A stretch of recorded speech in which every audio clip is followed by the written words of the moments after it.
Anyone who's ever sat down and developed a balloon recipe knows that your two biggest hurdles are the material and then also the Parison start, right?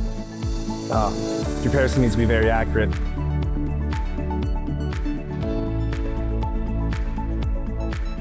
The more stable your Parison is, the more stable your process is, the better your product is on the back end.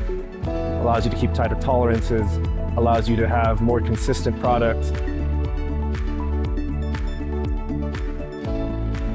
I started at Hobo a little bit over 5 years ago, actually almost 6 now, when I think about it. And when I started, the balloons that we were doing as well as the projects that were coming in were all pretty, I'd like to say simple compared to what we see nowadays.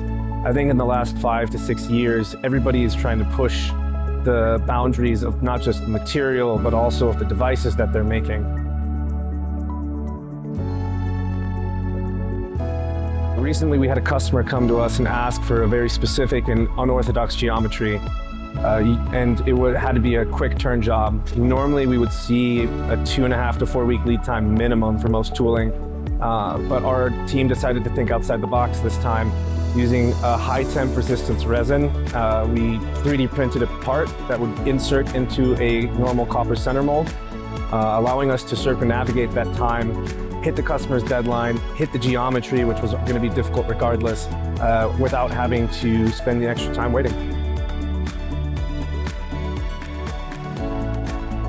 This experience has allowed us to think a little bit more, and that maybe we can use this on multiple different projects to expand the tooling inventory that we have, make better use of the molds that we already have without having to constantly buy and adapt new tools.